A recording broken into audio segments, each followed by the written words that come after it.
Yeah! యూజువల్‌గానే మీరు film industry నుంచి వచ్చారు. అక్కడ చెల్లి క్యారెక్టర్స్ చేశారు. సీరియల్‌లలో హీరోయిన్ క్యారెక్టర్స్ చేశారు. ఇప్పుడు తల్లి క్యారెక్టర్స్ చేశారు కానీ, పెళ్లి టైంకి ఒక వనజ పెళ్లి కూతురంట, లైక్ ఒక సంబంధం వచ్చింది అనుకున్నప్పుడో, లేకుంటే ఒక కోడలుగా వెళ్ళాలి అనుకున్నప్పుడు వాళ్ళకి బోలెడన్ని డౌట్స్ ఉంటాయి కదా! అదర్ ఉంటాయి. ఫ్యామిలీకి. ఉంటాయి. What what was your reaction, experiences మీ పెళ్లి టైంలో మీ అత్తగారు కావచ్చు, మీ హస్బెండ్ దగ్గర నుంచి ఇలాంటి ఎక్స్‌పీరియన్సెస్? అంటే కొంచెం ఉంటదండి. భయం ఉంటది. హ్మ్. మీరన్నది కరెక్టే అదే ఉంటది. భయం కామన్‌గా ఉంటది. కానీ తర్వాత చూడంగా ఫస్ట్ ఫస్ట్ స్టార్టింగ్‌లో కొంచెం భయం అనిపిచ్చేది. వాళ్ళకి అంటే ఎలా రిసీవ్ చేసుకుంటారో ఇండస్ట్రీ అమ్మాయిని హ్మ్. అన్నట్టుగా కొంచెం నాకు కూడా ఉండేది మొదట్లో. వాళ్ళకి నేను వాళ్ళకెలా ఉందో నాకు అలానే ఉండేది. కానీ తర్వాత పోంగా అసలు "నువ్వు ఇండస్ట్రీలో ఉండాల్సిన అమ్మాయి కాదమ్మా. నువ్వెలా వచ్చావు అసలు ఇండస్ట్రీకి?" హ్మ్. మా అత్తగారే అంటారు. ఇప్పుడు మా ఇన్‌లాసే అంటారు. "అసలు ఇండస్ట్రీలో ఉండాల్సిన క్వాలిటీస్ ఏది లేదు నీకు. హ్మ్. ఎలా అసలు ఇన్ని ఇయర్స్ ఎట్లా సస్టైన్ అయ్యావు?" అని. ఓకే. సో, అది. ఇన్నేళ్ల ఎక్స్‌పీరియన్స్ ఉంది. Almost 30 years industry. సీరియల్స్‌లో ఇన్ని చేసిన తర్వాత ఇక్కడే ఎవరో ఒకరు లైక్ మైండెడ్ ఉండుంటారు. లేకుంటే వాళ్ళతోనే లవ్వో, లేకుంటే వాళ్ళనే పెళ్లి చేసుకోవడం ఇలాంటిది అనిపించలేదా మీకసలు? లేదండి. హ్మ్. లేదు. వాట్ ఈస్ నాకు your husband doing? His a business అండి. ఓకే. Business man. సో, నాకలా ఏం అనిపియలేదు. ఔట్ హ్మ్. ఆఫ్ ఇండస్ట్రీ ఆయన. ఆహ్, అదే చెప్తున్నాను కదండీ! చిన్నగున్నప్పటి నుంచి అంత నోన్ ఫేసెసే నాకు. హ్మ్. అంతా నోన్ ఫేసెసే. కొత్తగా ఏమి ఇది అనిపించేది కాదు. నేను టీన్స్‌లో వచ్చినా సరే నేను హీరోయిన్ క్యారెక్టర్స్ చేస్తున్నప్పుడు కానీ, అది గాని అంత ఇప్పుడు కొత్త వాళ్ళొచ్చేసారండి. ఆ! ఇప్పుడు ఎలా అంటే, అప్పుడు పెద్దగా మీకు అప్పుడు పాత వాళ్ళు ఎక్కువుండేవాళ్ళు. ఇప్పుడు ఎపిసోడ్‌కి ఒక డైరెక్టర్ వస్తున్నాడు షూట్‌కి. హ్మ్. అప్పుడు అలా కాదు. ఒక సీరియల్ స్టార్టింగ్‌లో ఒక డైరెక్టర్ ఉన్నారంటే, ఎండింగ్ వరకు ఆయనే ఉండేవాళ్ళు. ఇప్పుడు అలా లేదు. సో, కొంచెం అలా ఆ ఫీలింగ్స్ నాకెప్పుడు నాకు రాలేదు. నాతో ఎవరు అలా బిహేవ్ చేయలేదు గూడా. హ్మ్. హ్మ్. సో, మీకు 'నువ్వు నేను హ్మ్. ప్రేమ' దాంట్లో బాగా నచ్చిన డైలాగ్స్ కానీ అలాంటివి ఏముంటాయి సీన్స్? చాలా అండి. చాలా 2 హ్మ్. ఇయర్స్ చేశాను. చాలా మ మంచి మంచి సీన్స్ మధ్య మధ్యలో వచ్చేవి. మంచి హ్మ్. మంచి సీన్స్ వచ్చేవి. ఆహ్, నాకు 'చక్రవాకం' చేసినప్పుడు కూడా అందులో హీరోయిన్ సిస్టర్ రోల్. 'చక్రవాకం' చేసినప్పుడు కానీ ఇంకా చాలా ఉన్నాయి. హ్మ్. లాంగ్ బ్యాక్ కదా ఇవన్నీ. హ్మ్. చాలా ఉన్నాయి. యూజువల్‌గానే సీరియల్స్ చూసిన తర్వాత, సినిమా కంటే కూడా సీరియల్స్‌లో వాళ్ళు వేసుకునే కాస్ట్యూమ్స్ కావచ్చు, వాళ్ళ జ్యువెల్లరీ కావచ్చు, ఆర్నమెంట్స్ ఇవన్నీ కూడా సూపర్ రిచ్ కనిపిస్తుంటాయి. చాలా అవును. హైలీ అవును. ఏమంటారది గ్రేషియస్ అనేది ఉంటుంది. చాలా ఎక్కువ ఉంటుంది కదా! అవన్నీ కూడా మీవేనా? లేకుంటే ఇచ్చేస్తారా? ఏం చేస్తారు? మావేనండి. మావే. ఆ! ఆ! కానీ ఏం చేస్తారండి ఎక్కువైపోతే? హ్మ్. మీరు 1 ఎకర్‌లో ఇల్లు కట్టుకున్నా సరిపోదు. ఇచ్చేసేయాల్సిందే మళ్ళీ కొత్తవి తీసుకోవాల్సిందే అది. అన్ని జ్యువెల్లరీ గానియండి, శారీస్ గాని ప్రతి ఆర్టిస్ట్‌కి తన ఓన్ కాస్ట్యూమ్, ఓన్ జ్యువెల్లరీ. కాకంటే హ్మ్. ఒకసారి చూసింది మళ్ళీ ఒకసారి కట్టింది ఇంకోసారి కట్టుకుంటే అవును. బావుండదు. లేకుంటే అవును. అది పాతది అనేది గుర్తుపడతారు కదా! అలాంటి వాళ్ళు కూడా ఉండుంటారు ఆ! కదా! ఉంటారండి. హ్మ్. ఆడియన్స్ బింది దగ్గర నుంచి గుర్తుపడతారు వాళ్ళు. హ్మ్. వాళ్ళు అంతా ఇప్పుడు మాకు కంటిన్యూటీస్ రాసుకుంటారు గదా! ఆ కంటిన్యూటీస్ రాసుకునే బ పర్సన్ అయినా, అసోసియేట్ అయినా కొన్ని ఏమన్నా మర్చిపోయినా ఇదైనా గాని, ఆడియన్స్ మర్చిపోరండి. హ్మ్. అబ్బా! అస్సలు సవ్వాలే లేదు ఆడియన్స్ మర్చిపోరు. యాహ్! సో, మర్చిపోరు ఈ చాలా. ఈ షాట్ ఎప్పుడో తీసుంటారు. అందులో అలా వేరే ఉంది వనజ, ఇందులో వేరేలాగా ఆ! కనిపిస్తోంది అనంటారా? అంటారు. జ్యువెల్లరీ తొందరగా వాళ్ళు గుర్తుపట్టేస్తారు. అలాంటప్పుడే హ్మ్. బోలెడన్ని వెరైటీస్ మీరు మెయింటైన్ చేయాలి అనుకుంటే దాని మీద చేయాల్సింది. పెట్టే ఖర్చే చాలా ఎక్కువుంటుంది కదా! ఉంటదండి. ఉంటది. రోజొస్తది, ఇలా వస్తది, ఇలా ఎళ్ళిపోతది చెక్కెళ్ళాలి. హ్మ్. కాస్ట్యూమ్స్‌కి కానియండి, జ్యువెల్లరీకి కానియండి, ఇంకా ఉంటది. ప్రతి ఆర్టిస్ట్‌కి హాఫ్ ఆఫ్ ది పేమెంట్ అలా వెళ్ళిపోతదది. ఇప్పుడు ఇన్ని హ్మ్. సీరియల్స్ చేసినప్పుడు స్పాన్సర్స్ కావచ్చు, బ్రాండ్ అంబాసిడర్స్ మా చీరలకి మీరు ఆ! ఉండండి. ఇలాంటివి బోటిక్స్ చాలా ఉన్నాయి కదా! అవును. అలా రావా? ఆహ్, వస్తుండొచ్చు. హ్మ్. కానీ ఎంతైనా పర్సనల్ ఖర్చు కొంచెం ఎక్కువే ఉంటదండి. హ్మ్. ప్రతి ఆర్టిస్ట్‌కి. ప్రతి ఎన్ ఆర్టిస్ట్‌కి పర్సనల్ ఖర్చు కొంచెం ఎక్కువే ఉంటది. ఎన్నున్నాయి చీరలలా? నేను నాకున్న ఒక గుడ్ క్వాలిటీ అంటారో, బ్యాడ్ క్వాలిటీ అంటారో తెలీదు గానండి. నేను ఇచ్చేస్తాను. హ్మ్. నేను నేను దగ్గర దగ్గరగా అలా 200-300 సారీస్ వరకు ఇచ్చేసుంటాను నేను. ఎన్నున్నాయి? ఇప్పుడెన్నున్నాయి మీరు? ఆహ్, ఇప్పుడు ఉండుండొచ్చండి. ఇప్పుడు మళ్ళీ ఒక 300 ఉంటే ఈజీగా ఇచ్చేయంగా, ఇచ్చేయగా మిగిలిపోయినవి. మిగిలిన ఇచ్చేయంగా. సో లైక్ అందులో 100.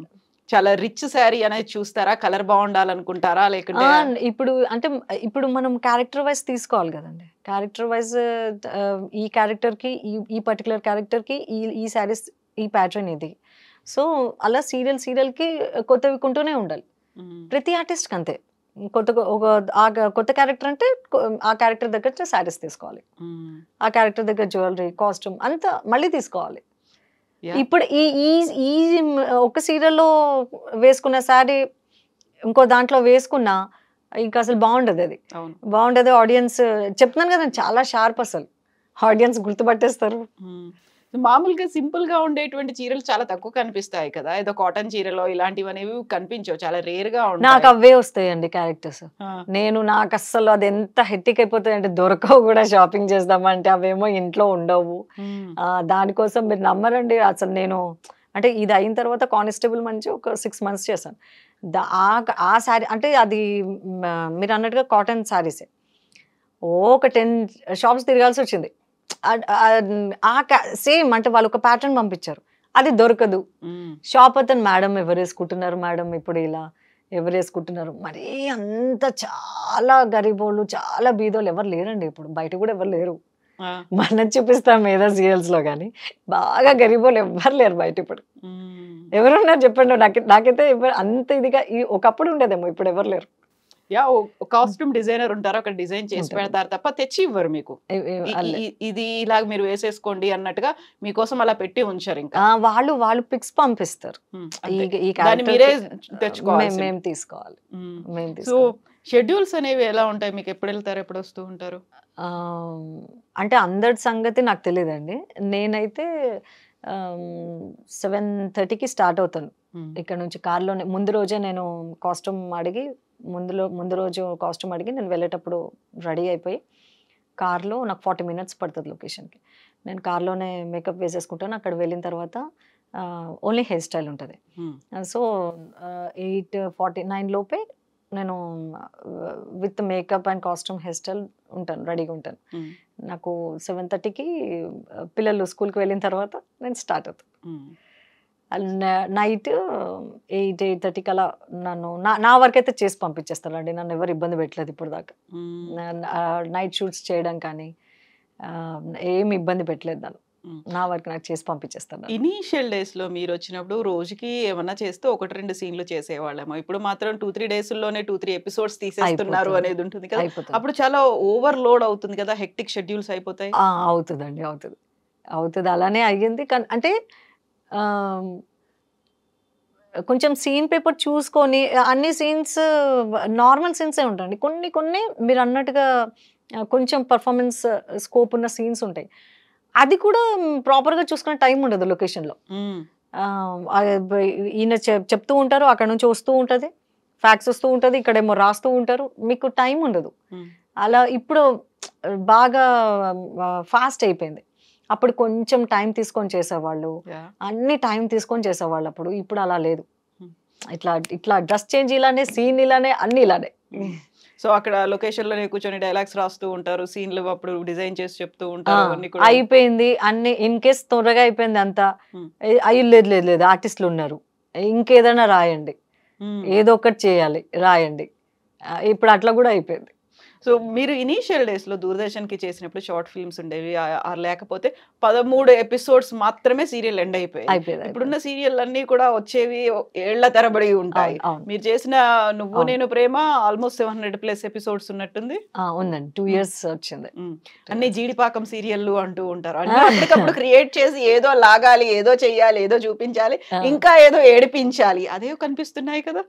అంతేనండి. యాక్చువల్లీ అంటే నేను హీరోయిన్ గా చేస్తున్న టైం నుంచి కూడా లాస్ట్ 2 years అండి, అది ప్రాజెక్ట్ అయిపోవడమో, లేదంటే ప్రాజెక్ట్ అయిపోతుంది ఎప్పుడో, లేదంటే ఇన్ కేస్ ఏదో ఒకటి ప్రాబ్లం ఏదన్నా వచ్చి అది వైండప్ అయిపోవడమో జరుగుతుంది, లేకపోతే హ్యాపీ ఎండింగ్ అవుతుంది. ఏ డైలీ సీరియల్ అయినండి, ఎంత అద్భుతమైన డైలీ సీరియల్ అయినా సరే మజా ఉండదండి ఆఫ్టర్ 2 years. ఏదైనా 2 years, ఆఫ్టర్ 2 years మజా ఉండదు. అది మీరు అది అర్థమైపోతుంది ఇంకా ఏదో తీసుకొచ్చి అతికించి అతికించి అతికించి ప్రొలాంగ్ చేస్తున్నారు దాన్ని అది అర్థమైపోతుంది ఫస్ట్ 2 ఇయర్స్ బాగుంటుంది ఏదైనా చేసే ఆర్టిస్ట్లు కూడా ఇంట్రెస్ట్ అనిపిస్తుంది ఫస్ట్ 2 ఇయర్స్ చేసే నేను తర్వాత 2 ఇయర్స్ తర్వాత వచ్చిన సీరియల్స్ కూడా నేను చేయనని చెప్పేసేదాన్ని నేను చేయను అంటే ఏంటండి ఏంటి ప్రాబ్లం పేమెంట్ ప్రాబ్లం అది ఏం కాదు చాలు చెయ్యను నేను ఒక సీరియల్ అలా నేను బలవంతంగా చాలండి చాలు చాలు వద్దు వద్దు అని 2 ఇయర్స్ తర్వాత 8 months నేను చెప్పి చెప్పి చెప్పి వాళ్ళకేమో ఇష్టం లేదు ఇంకా ఫోటోకి దండేసి వదిలేసారు తప్పించి ఆ క్యారెక్టర్ రీప్లేస్ చేయలేరు రీప్లేస్ చేయలేరు సో ఏదైనా 2 ఇయర్స్ బాగుంటుందండి సీరియల్ తర్వాత అంతా అనిపించదు కాకపోతే ఎంత సాగదీసి ఇవన్నీ చేస్తున్నప్పటికి కూడా లాయల్ ఆడియన్స్ మాత్రం ఉంటారు కదా ఆ సీరియల్ ఆ క్యారెక్టర్ ని ఇన్వాల్వ్ అయిపోయి చూస్తూ ఉండేవాళ్ళు నాకు ఇప్పుడు చక్రవాకం కానీ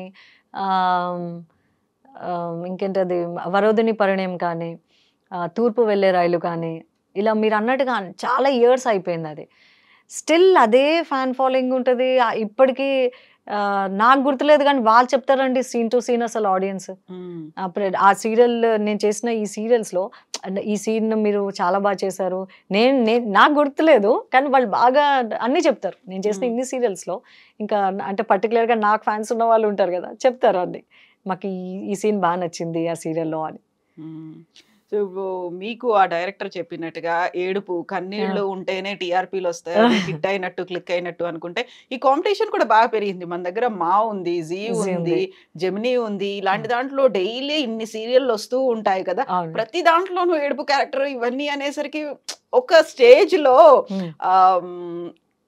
ఏడవాలంటే హెసిటేషన్ ఉంటుంది ఆ తర్వాత ఇంకా చాలా ఏడిచింది చాలే అని ఒక ఫీల్ వస్తుంది చాలా చాలా రొటీన్ గా అయిపోతుంది అది ఏదో మేము చేసాము కానీ పర్ఫార్మెన్స్ అనేది అక్కడ కనిపించదు కదా అంటే విత్ పర్ఫార్మెన్సే ఏదో ఎమోషనల్ సీన్ ఉంటుంది ఏదో ఎమోషనల్ సీన్ ఉంటుంది ఆ ఒక్క ఎమోషనల్ సీన్ నెక్స్ట్ దానికి యాడ్ అవుతూ సీన్స్ యాడ్ అవుతూ అది అలానే ఇంకా కంటిన్యూ అవుతుంది బెటర్ అండి అప్పటికన్నా అంటే ఇప్పుడు ఎలా అప్పుడు లాగా లేదండి ఇప్పుడు ఆ మూమెంట్ వరకే అది ఎలా అంటే ఇప్పుడు సాడ్ సీన్ అయినా హ్యాపీ సీన్ అయినా ఆ మూమెంట్ వరకే ఇప్పుడు సాడ్ సీన్స్ అనుకోండి ఒక 2-3 సీన్స్ ఉంటాయి దాని తర్వాత ఇమీడియట్గా చేంజ్ అయిపోతుంది ఒక 10 years బ్యాక్ ఇలా లేవండి సీన్స్ ఇప్పుడు ఇంట్లో ఒక డెత్ అయింది దానికి సంబంధించిన సీన్స్ అది మీకు ఒక 1 week షూటింగ్ అదే ఉండేది ఇంకా టెలికాస్ట్ ఇంకా చాలా రోజులు వచ్చేది ఒక 1 month మొత్తం దానికి సంబంధించిన సీక్వెన్స్ షూటింగ్ ఉండేది ఇప్పుడు లేదు అలా ఇప్పుడు స్విగ్గీ జొమాటో ఎలా వచ్చేసాయో ఇవి కూడా అంతే ఇన్స్టెంట్ ఇట్లా ఇది అయిపోయింది చలో నెక్స్ట్ అంటే ఆ మూడు అంతవరకు క్యారీ చేయట్లేదు ఇంతకు ముందన్నంత సింపతి అంతా ఇప్పుడు ఏం లేదు ఇమ్మీడియట్గా చేంజెస్ ఇప్పుడు సీన్ వైజ్ రేటింగ్ వచ్చాక అలా ఫాలో అవుతున్నారు ఛానల్స్ కూడా సో ఎవ్రీడే టీఆర్పీస్ చూసుకోవాలి ఎవ్రీడే సీన్లు చూడాలి అండ్ ఏ టైంలో పీక్ గా కనిపించింది ఎవరు ఏడిస్తే బాగుంది కూడా చూస్తారు కదా ఏ కాంబినేషన్ ని ఎంత చూసారు అనేది దాంతో పాటుగా ఎవరెంత రక్తి కట్టించారు ఎవరెంత ఏడిపించారు అవునండి ఇవన్నీ ఉంటాయి దాన్ని బేస్ చేసుకుని మీ క్యారెక్టర్ కంటిన్యూషన్ ఉంటుందా మిమ్మల్ని చంపేయాలి అక్కడ చంపలేదండి నన్ను ఇప్పటి వరకు నేను చెప్పాను కదా ఒక్క సీరియల్లోనే ఇంక నా గోల భరించలేక నన్ను తీసేశారు కానీ నేను ఏ సీరియల్లో ఏం చంపలేదు ఉంచారు అలానే కంటిన్యూ అయింది నేను ఈశ్వర దయ వల్ల నేను అంటే ఫస్ట్ ముహూర్తం పెట్టి స్క్రిప్ట్ అంతా పూజ అయ్యి దేవుడి దగ్గర పెట్టి పూజ అయ్యి ఫస్ట్ షార్ట్ చేస్తాం చూడండి అక్కడి నుంచి లాస్ట్ సీరియల్ అయిపోయాక గుమ్మడికాయ కొట్టే వరకు చేశానండి నేను చేసిన అన్ని సీరియల్స్ కూడా ఆల్మోస్ట్ అంతే సో ఆ టైంలో వేరే ఎవరికి ఏజ్ పెరిగినా కానీ తల్లి క్యారెక్టర్ మాత్రం అలాగే ఉంటుంది ఎక్కడ తెల్ల జుట్టు కనిపించకుండా మెయింటైన్ చేస్తూ ఉండాలి కదా ఆడ్ అనిపించదో ఒక్కోసారి మన దాంట్లో అయితే బోల్డ్ అని చేంజెస్ చూస్తూ ఉంటాం ఒక 10 ఏళ్ళ చేంజ్ ఒకటి మీరు అందులో తల్లి క్యారెక్టర్ అనుకున్నట్టు చిన్న చిన్న పిల్లల దగ్గర నుంచి వాళ్ళకి పెళ్లిళ్ళు అయిపోతాయి మనవాళ్ళు మనవరాళ్ళు వస్తారు అప్పటికి కూడా ఎక్కడ తెల్ల జుట్టు కనిపించకుండా అలా చూసుకుంటూ ఉండాలి అంటే ఆ ఎక్స్పీరియన్స్ ఇంకా అవ్వలేదండి నాకు అంటే ఇప్పుడు హీరోయిన్ మదర్ ఆ హీరోయిన్ కి పెళ్ళి అవ్వడము అంతవరకే తప్పించి అమ్మమ్మ అవ్వలేదు కొడతారండి నన్ను నేను చెయ్యాను అప్పుడే ఇప్పటికే చాలా కోపంగా ఉన్నారు వద్దు అంత ఏజ్డ్ వద్దు అని చెప్పి ఇప్పటికే చెప్తున్నారు నాకు సో అంత తొందరగా అమ్మమ్మ చేయను సో నెక్స్ట్ ఏంటి, ఇప్పుడు సినిమాలు అయిపోయాయి, సీరియల్ అయిపోయాయి, వెబ్ సిరీస్ ఉందా, మళ్ళీ కమింగ్ బ్యాక్ టు మూవీస్ అంటారా? కమింగ్ బ్యాక్ టు మూవీసే ట్రై చేస్తున్నానండి. ఇది చాలా ఇయర్స్ గ్యాప్ వచ్చేసింది. కొంచెం గట్టిగా మూవీస్ చేయాలి, బాగా పడింది గట్టిగా మనసులో మూవీస్ చేయాలి. నేను తూర్పు వెళ్ళే రైలు చేస్తున్న టైంలో శ్రీరామ రాజ్యం మూవీ ఆఫర్ వచ్చింది. వస్తే అది నేను అప్పుడు చాలా బిజీగా ఉన్నాను. తూర్పు వెళ్ళే రైల్లో అసలు గ్యాప్ లేదు. వాళ్ళు ఒక 4 days 5 days అడిగారు. బాపు గారి లాస్ట్ మూవీ, దీని తర్వాత ఆయన మూవీస్ చేయరు ఇంకా అంటే, 5 days నాకు అవ్వదండి, 5 days ఇక్కడ టెలికాస్ట్కి ఎపిసోడ్స్ లేవు, ఇబ్బంది అయిపోతుంది, నేను అన్ని డేస్ నేను ఇవ్వలేను అని అంటే, సరే ఎన్ని డేస్ ఇస్తారు అని, 2 days ఇస్తాను అని. 2 days ఇస్తాను అంటే అప్పుడు మన నయనతారకి సీమంతం సాంగ్ ఉంటుంది, సీతా సీమంతము, ఆ సాంగ్ ఒకటి నాగేశ్వరరావు గారి కాంబినేషన్లో ఒక సీన్, అలా తనకి బొట్టు పెట్టడం, అలంకరణ చేయడము, సీమంతం చేయడము, అలా అదొక 2 days చేశాను. That was my last movie. తర్వాత చేయలేదు ఇంకా. సో మళ్ళీ చేద్దాము. దోస్త్ మూవీలో చేశాను, హీరో సిస్టర్ శివ బాలాజీ, కార్తిక్ సిస్టర్గా చేశాను. సో దాని తర్వాత మళ్ళీ చాలా ఇయర్స్ గ్యాప్ వచ్చేసింది. ఇప్పుడు చేద్దాం, మళ్ళీ మూవీస్ ట్రై చేద్దాం. సో ఫిల్మ్ ఇండస్ట్రీని చూసారు, ఈ టీవీ ఇండస్ట్రీని చూసారు, వెబ్ సిరీస్లో అటువైపు వెళ్ళాలి ఓటీటీలు అని అనిపించలేదా? అనిపించిందండి. నేను చూస్తాను, నేను ఓటీటీ కానీ ఇవి వెబ్ సిరీస్ అవి నేను చూస్తూ ఉంటాను. బాగా అంటే చాలా మీరన్న పర్ఫార్మెన్స్కి స్కోప్ ఉన్న క్యారెక్టర్స్ సీరియల్స్లో కన్నా అందులో బాగా ఉంటున్నాయి. చాలా చాలా బాగా అనిపిస్తుంది చూస్తున్న. నేను కూడా ఒక నార్మల్ ఆడియన్ లాగే అయిపోయి చూస్తాను అండి ఫస్ట్ చూసినప్పుడు. అంత నాకు అసలు టైం తెలీదు. ఎప్పుడన్నా ఫ్రీ ఉన్నప్పుడు ఒకటేసారి చూసేస్తాను, అన్ని చూస్తాను.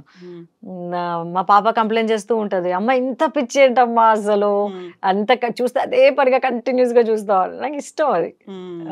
మోస్ట్ ఎంటర్టైన్మెంట్ నాకు మూవీస్ చూడవే.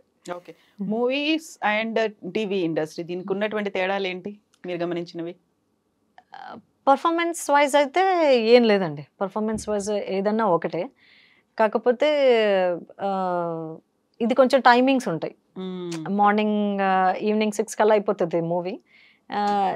సీరియల్ అంటే కొంచెం 9 వరకు ఉంటుంది, లేట్ నైట్స్ ఉంటాయి. ఒక్క డైలీ సీరియల్ కంప్లీట్గా చేస్తే జీవితం అర్థం అయిపోతుంది. ఎటువంటి ప్రాబ్లమ్స్ అయినా ఫేస్ చేయగలం అన్న ధైర్యం వచ్చేస్తుంది. జీవితం చాలా అర్థం డైలీ సీరియల్ తోటి. అంత ఎక్స్పీరియన్స్ సీరియల్ బాగా ఇస్తుంది, ఫేమ్ బాగా వస్తుందండి. ఎలా ఇన్ ఆల్వేస్ అది ఒక బాగా హార్డ్ వర్కింగ్ ఉంటుంది. ఒకటి మార్నింగ్ లేవడము, ఇంట్లో అంతా చేసేసి వెళ్ళడం, మార్నింగ్ అక్కడ షూట్కి వెళ్ళిన తర్వాత మళ్ళీ వచ్చి మళ్ళీ ఇంటికి వచ్చి మళ్ళీ అగైన్ మార్నింగ్ సేమ్ అలానే అక్కడ ఎక్స్పీరియన్సెస్, అక్కడ షూట్లో కానివ్వండి, షూట్లో సీన్స్ చేసేటప్పుడు కానీ అది అన్నీ ఒకలా ఉండవు కదండి సీన్స్. కానీ ఒక్కొక్కసారి టైమింగ్స్ అప్ అండ్ డౌన్స్ అవుతాయి, మళ్ళీ ఒకసారి చేయాల్సి వస్తుంటుంది. ఒక్కొక్కసారి ఎప్పుడైనా నేను చేయలేదు, నేను రేర్గా చేశాను కానీ అందరు ఆర్టిస్టులతో కంపేర్ చేసుకుంటే అన్ని లేట్ నైట్స్ నేను ఎప్పుడు చేయలేదు. సో నేను చూస్తాను కదండి, కో ఆర్టిస్టులను చూస్తాను కదా, వాళ్ళు పాపం నైట్ 2-3 వరకు చేస్తారు, మళ్ళీ మార్నింగ్ వస్తారు. అలా చూడంగా చేయంగా మీకు బాగా రప్చర్ అవుతుంది, ఫిజికల్లీ మెంటల్లీ బాగా రప్చర్ అవుతారు మీరు. అయిపోతుంది, అర్థమైపోతుంది ఏం కాదు ఎట్లా ఏది ఎలాంటి ప్రాబ్లం అయినా సరే ఫేస్ చేయొచ్చు అన్నది అది వచ్చేస్తుంది. ఫేమ్ బాగా వస్తుందండి మన మూవీస్లో ఫేమ్ బాగా వస్తుంది. సీరియల్ జీవితం నేర్పిస్తుంది, జీవితం తెలుస్తుంది. చాలా బాగుంది. ఓటీటీలో చేస్తే డబ్బు ఎక్కువ వస్తుంది, అంతేనా? అంతే. So best wishes to you Manoj గారు. అండ్ మీరు అనుకున్నట్టుగా సినిమా ఇండస్ట్రీలోకి మళ్ళీ రండి. హోప్ఫుల్లీ ఇక్కడ అమ్మ కాకపోయినప్పటికీ వదిన క్యారెక్టర్ అండ్ అక్కడ గ్యాప్ కూడా ఉన్నట్టుంది, ప్లేస్ ఉంది, మీకు స్కోప్ కూడా దొరుకుతుంది కాబట్టి. So thank you so much Manoj గారు. బెస్ట్ విషెస్ టు యు అండి. Thank you.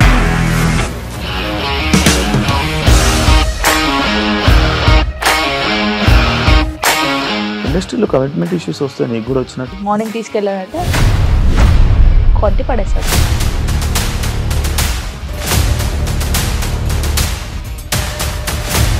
ఒక్కళ్ళు కూడా చూడలేదు ఈ సినిమా అని చెప్పడానికి కూడా చాలా ధైర్యం కావాలి. అది నిజం కదా, దాంట్లో ధైర్యం ఏంటి? ఇది నెక్స్ట్ డే ప్లేట్ మార్చేస్తే తప్పు కదా. As of now we are comfortable this అని నేను అనుకుంటున్నాను. రష్మిక గారిది మీది ఒకే ఊరు అంట కదా. నీకు కోపం వచ్చిందంటే బాగా తిట్టేత్తరా? తిట్టేద్దామండి. నిజంగా గేమ్ ని ఎలా చేంజ్ చేయగలిగారు? ఏపీఎస్ఎఫ్సి వాళ్ళకి 6 నెలల్లో నేను 6 లక్షలు కట్టా. బిజినెస్ చేయాలనుకుంటే it is as difficult as riding a tiger.